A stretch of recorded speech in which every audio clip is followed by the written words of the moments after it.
नमस्कार। हम पढ़ रहे थे राजस्थान का इतिहास और राजस्थान के इतिहास के अंदर आज हम पढ़ेंगे भरतपुर का जाट राजवंश।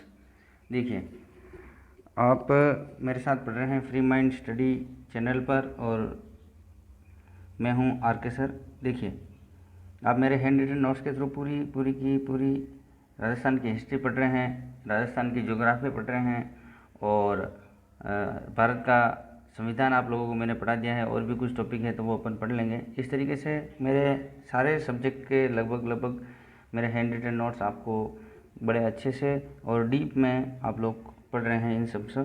देखिए, अब हम पढ़ेंगे भरतपुर का जाट राजवंश। नामकरण इसका किस तरीके से रहा। भरत के नाम पर जो भरत थे भगवान राम के भाई, उसके नामकरण के राष्ट्र के ऊपर रखा गया था भरतपुर। कुल देवता इनके लक्ष्मण देव, कुल देवी इनकी राजेश्वरी माता, वंश जो है यदुवंशी और गोत्र इनकी सिनवार थी। और इनका संस्थापक चूड़ामन जाट को माना जाता है, लेकिन वास्तविक संस्थापक बदन सिंह को माना जाता है और इनका आदि पुरुष गोकुला को माना जाता है। इस तरीके से आपको ये छोटी सी जानकारी आपको याद रखनी है। अब भरतपुर के जो महाराजा थे, इनकी वंशावली किस तरीके से थी और इनका संबद्ध सन कहाँ से कहाँ तक रहा, ये आपको थोड़ा सा पता होना चाहिए।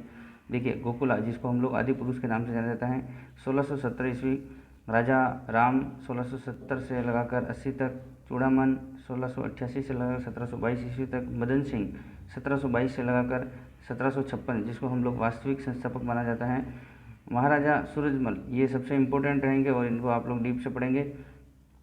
1756 से लगाकर 1763 ईस्वी तक जवाहर सिंह, ये भी काफ़ी अच्छे इम्पोर्टेंट शासक रहे थे, जिन्होंने दिल्ली से वो अष्ट धातु का दरवाज़ा उठा कर लेके आए थे। यही आपके जवाहर सिंह जी हैं।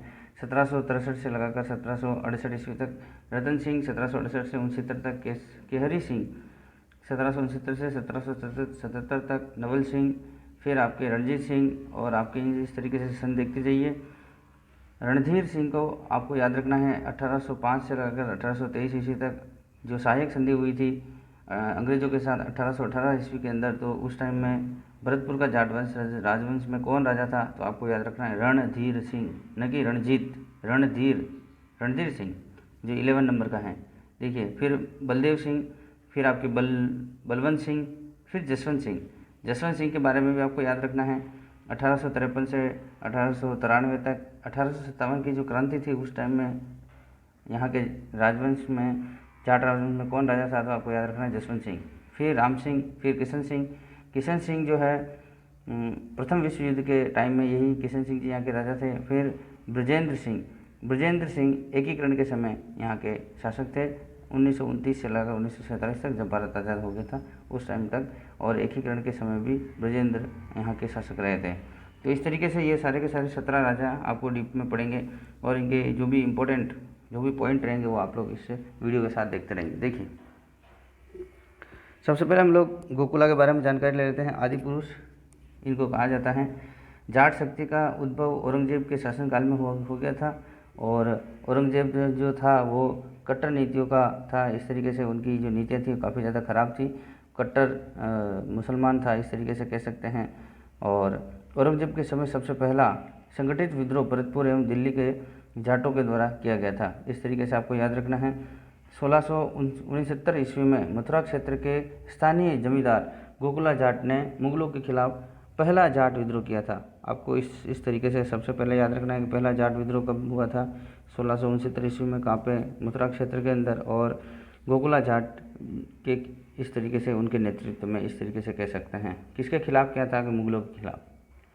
मुगल फौजदार हसन अली खान ने तिलपत की लड़ाई में गोकुला जाट को बंदी बनाकर उसकी हत्या कर दी। इस तरीके से आपको याद रखना है गोकुला के बारे में। अब हम आगे बढ़े हैं राजा राम के बारे में। देखिए, राजा राम कौन था, इसके बारे में पूरी जानकारी लीजिए। 1685 ईस्वी में राजा राम के नेतृत्व में जाट का विद्रोह हुआ था। छापामार युद्ध पद्धति का प्रयोग किया गया था इनके द्वारा। 1681 ईस्वी में अकबर की कब्र को इन्होंने खोद डाला था। देखिए, औरंगजेब इनका पुत्र था, किनका, आपके अकबर का। तो 1689 ईस्वी के अंदर बिदर बख्श व आमेर के राजा किशन सिंह ने राजा राम को पराजित कर इनकी हत्या कर दी, क्योंकि ये जो है आमेर के राजा इनके गुलाम थे, या फिर हम लोग इनकी अधीनता स्वीकार कर चुके थे। इस तरीके से आपको याद रखना है। फिर आगरा में उत्सव मनाया गया था। ये इनकी हत्या कर दी राजा राम की, तो फिर इन्होंने आगरा में उत्सव मनाया था। फिर औरंगजेब की नींद हराम करने वाला अगर योद्धा था तो वो था आपका राजा राम। इस तरीके से आपको याद रखना है। अकबर की कब्र खोद दी, उसको उखाड़ कर हड्डियों को जलाकर इन्होंने मतलब ऐसा जलाने वाला वीर योद्धा कौन था, तो आपको याद रखना है आपके ये राजा राम थे। फिर अकबर की जो कब्र थी वो कहाँ पे है, आगरा के अंदर है, सिकंदरा आगरा के अंदर। अब हम पढ़ेंगे चूड़ामन। चूड़ामन के बारे में देख लीजिए। मुगल बादशाह फर्रुखशियर ने राय बहादुर खां की इनको उपाधि प्रदान करी थी। जाट राजवंश की स्थापना की इन्होंने, और इन्होंने राजधानी थूण को बनाया था। थून का किला इन्होंने ही बनाया था, आपको याद रखना है चूड़ामन ने। अब हम बदन सिंह के बारे में पढ़ते हैं, क्योंकि वास्तविक जो संस्थापक हैं इन्हीं को माना जाता है। 17 मार्च 1722 ईस्वी में भरतपुर रियासत का गठन किया गया था, इनको वास्तविक संस्थापक माना जाता है। सवाई जयसिंह ने डीग की जागीर एवं ब्रजराज की उपाधि प्रदान करी थी। सवाई जयसिंह कहाँ के थे, आमेर के राजा थे, और इन्होंने डीग की जागीर इनको दे दी थी और ब्रजराज की उपाधि प्रदान करी थी। डीग, कुम्हेर, वेर, भरतपुर किलों का निर्माण इनके द्वारा ही करवाया गया था। 1733 ईस्वी के अंदर 1733 ईस्वी में लोहागढ़ दुर्ग का इनके द्वारा निर्माण करवाया गया था। ये सारी की सारी जानकारी आपको बदन सिंह के बारे में जानकारी रखनी है। अब सबसे इंपॉर्टेंट राजा के बारे में पढ़ रहे हैं हम लोग, महाराजा सूरजमल। देखिए 1733 ईस्वी में भरतपुर दुर्ग का निर्माण करवाया गया था इनके द्वारा। उपनाम जाटों का प्लेटो महाराजा सूरजमल को कहा जाता है। जाटों का अफलातून राजा, ये भी सूरजमल जी को कहा जाता है। 1747 ईस्वी में राजमहल युद्ध में सवाई ईश्वरी सिंह का साथ दिया था। इस तरीके से आपको याद है, राजमहल टॉप के अंदर है, ध्यान रखना। सवाई ईश्वरी सिंह और माधो सिंह फर्स्ट के बीच में जो युद्ध हुआ था वो इन्होंने सवाई ईश्वरी सिंह का इन्होंने साथ दिया था। इस तरीके से आपको याद रखना है। और फिर इस विजय के उपलक्ष्य में सवाई ईश्वरी सिंह ने ईश्वर लाट का निर्माण करवाया था, और ईश्वर लाट से ही ये वो अपनी जो मराठों से तंग आकर फिर उन्होंने आत्महत्या कर ली थी वहीं से गिर कर। तो ये सारी सारी बातें आपको याद रखनी है, रिलेट करके याद रखना है। जोधपुर महाराजा राम सिंह की सहायता करी थी इन्होंने। 1754 ईस्वी में मराठा मल्हारराव होलकर को इन्होंने पराजित किया था। 1761 ईस्वी में आगरा पर अधिकार कर लिया था इन्होंने। 1761 ईस्वी में पानीपत युद्ध के बाद मराठों की सहायता करी थी इन्होंने। इनका जन्म 1707 ईस्वी में 13 फरवरी को हुआ था। इस तरीके से आपको याद रखना है। इनके पिताजी बदन सिंह जी थे, और ये दत्तक पुत्र इस तरीके से कह सकते हैं रूप सिंह जी के थे। इस तरीके से माता का नाम इनका देवकी या फिर गंगा भी कहा जाता है। इनकी रानी थी किशोरी देवी इनकी रानी थी। इनका राज्याभिषेक जो हुआ था वो 1756 ईस्वी के अंदर हुआ था, और राजधानी इनकी भरतपुर इन्होंने बनाया था। डीग यानी सर्दियों में, सर्दी के टाइम में सर्दी, डीग का मतलब सर्दी मौसम, ठीक है। इस तरीके से आपको याद रखना है। उपनाम जाटों की आँख या जाटों की ज्योति भी कहा जाता है। वास्तविक नाम इनका सुजान सिंह था, और इनका दरबारी कवि सुदन था। इस तरीके से सारी जानकारी आपकी रखनी है इनको याद। और मृत्यु इनकी कब हुई थी, 25 दिसंबर, और 25 दिसंबर 1763 को। 25 दिसंबर के दिन क्या आता है, आपको सबसे इम्पोर्टेंट दिन है, अटल बिहारी जी का वाजपेयी का दिन है, मतलब उनका डेट ऑफ बर्थ है। तो उस दिन कौन सा दिवस मनाया जाता है, आप लोग कमेंट के जरूर बताइए। राजमहल युद्ध कब हुआ था, देखिए ईश्वरी सिंह और माधो सिंह फर्स्ट के बीच में हुआ था। 1763 ईस्वी के अंदर इलाहाबाद के सूबेदार नजीबुद्दौला खां से युद्ध करते हुए ये वीर गति को प्राप्त हो गए थे। तो 25 दिसंबर 1763 ईस्वी की इनकी मृत्यु हो गई थी, या फिर शहीद हो गए थे। इस तरीके से आपको याद रखना है। डीग के जल महलों का निर्माण इनके द्वारा ही करवाया गया था। पुरोहित मंगल सिंह द्वारा रचित सुजान संवत विलास से ये सारी की सारी जानकारी मिलती हैं। तो ये एक इनके विद्वान थे, दरबारी विद्वान, तो पुरोहित मंगल सिंह। अब आगे देखिए जवाहर सिंह जी। 1728 ईस्वी से लगाकर 1768 ईस्वी तक इनका शासनकाल रहा था। हिंदू वीर शिरोमणि महाराजा जवाहर सिंह इसको इस तरीके से जाना जाता है। बलिदान दिवस 7 अगस्त 1768 ईस्वी को मनाया जाता है। विदेशी लड़ाकों की सेना तैयार की थी। लड़ाकू इस तरीके से इनको विदेशी सैनिकों की तैयार करी थी। सेना नायक इनका शिमरू था। 1767 ईस्वी में पुष्कर स्नान हेतु आए महाराजा विजय सिंह से भेंट हुई थी इनकी। और आगे देखिए, दिल्ली पर आक्रमण कर अष्ट धातु का दरवाजा तोड़कर भरतपुर लाए थे। ये मैंने आपको थोड़ी देर पहले बताया था, वही जवाहर सिंह जी। जोर जिसमें जोर होता है वही दिल्ली पर मतलब आक्रमण कर सकता है। तो जवार से जोर, जोर से जवार, इस तरीके से आपको याद रखना है। अष्ट धातु का दरबारा आपको रिलेट करके याद करना है, तभी जब आप लोग याद रख पाएंगे। 1767 ईस्वी में मालवा मांडोली का युद्ध लड़ा गया था। और मालवा मांडोली कहाँ पर हैं, इसको कामा का युद्ध भी कहते हैं, इस तरीके से याद रखना है। और माधव सिंह फर्स्ट और जवाहर सिंह जी भरतपुर वाले, इनके बीच में लड़ा गया था। माधव सिंह की इसमें विजय हुई थी, जो कि आमेर के राजा थे। जयपुर के सेनापति हर सहाय व गुरु सहाय मारे गए थे इसमें, और कामा पर जयपुर का अधिकार हो गया था। इस तरीके से आपको याद रखना है। अब हम आगे बढ़ रहे हैं। केसरी सिंह, केसरी सिंह के बारे में याद रखिए। इनका जो संरक्षक था वो नवल सिंह था। मुगल बादशाह शाह आलम द्वितीय के अमीर नजफ खान ने भरतपुर पर अधिकार कर लिया था।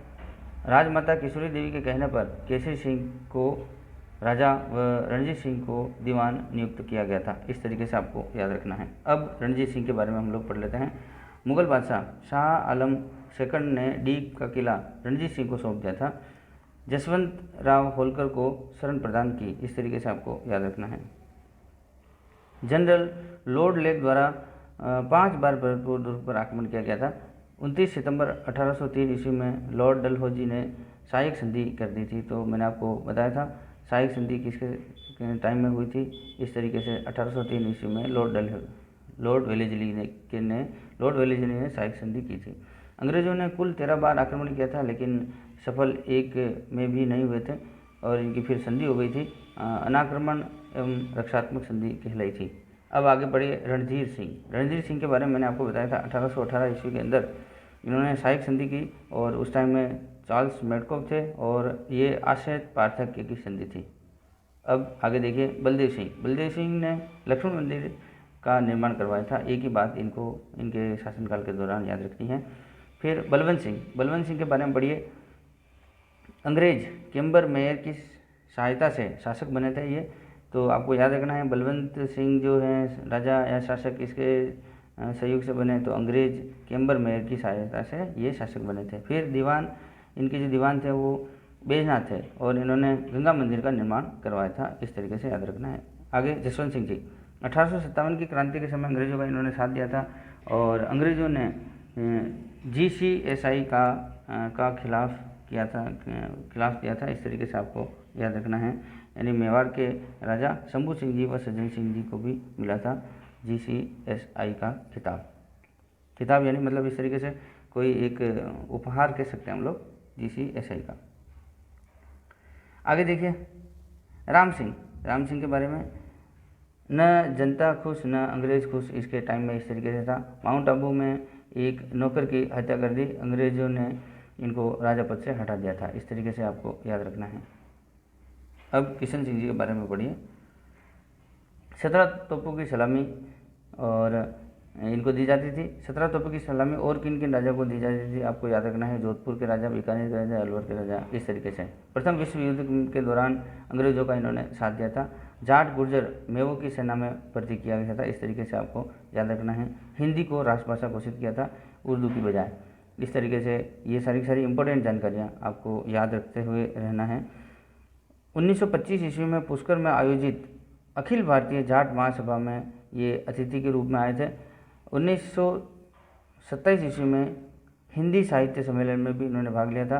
अंग्रेजों ने अपव्यय का आरोप लगाकर शासन से हटा दिया था। इस तरीके से फिर DG मैकनजी को राज्य का प्रशासक नियुक्त किया था, क्योंकि ये अपव्यय के आरोप लग गए थे इनके ऊपर, इसलिए DG मैकनजी को राज्य का प्रशासक नियुक्त कर दिया था। आगे देखिए। बृजेंद्र सिंह, जो कि यहाँ के अंतिम राजा थे 1947 तक, और एकीकरण के समय भरतपुर के राजा थे। इन्होंने मत्स्य संघ और लोहागढ़ दुर्ग में मत्स्य संघ का उद्घाटन हुआ था। तो ठाकुर देशराज, जो कि किसान नेता थे इनके टाइम में, तो इन्होंने सबने मिलकर मत्स्य संघ के साथ एकीकरण में जुड़ गए थे। तो ये सारा का सारा आपको भरतपुर के राजवंश से रिलेटेड मैंने सारी जानकारी दे दी। आपको इसको 1 या 2 बार देखना है। कोशिश करना है कि आप लोग अपने नोटबुक में इसको नोट भी कर लें, तभी जाके आप लोग इसको अच्छे से पढ़ पाएंगे, समझ पाएंगे। अदरवाइज़ एक बार देखने से ये याद नहीं होगा, है ना। तो इस तरीके से आप प्रैक्टिस करिए। और आपको कोई चीज़ समझ में नहीं आई है तो मेरे को कमेंट के थ्रू लिखिए। अगर आपको ये समझ में आता है, आपको मेरे वीडियो अच्छे लग रहे हैं हैंड रिटन नोट्स के, तो इसको लाइक करिए, लोगों तक पहुंचाने के लिए शेयर कीजिए जहां भी आपको उचित लगे, और चैनल पर नए होने पर सब्सक्राइब कीजिए जिससे कि मेरे सारे वीडियो आपको मिलते रहें। ओके, नमस्कार।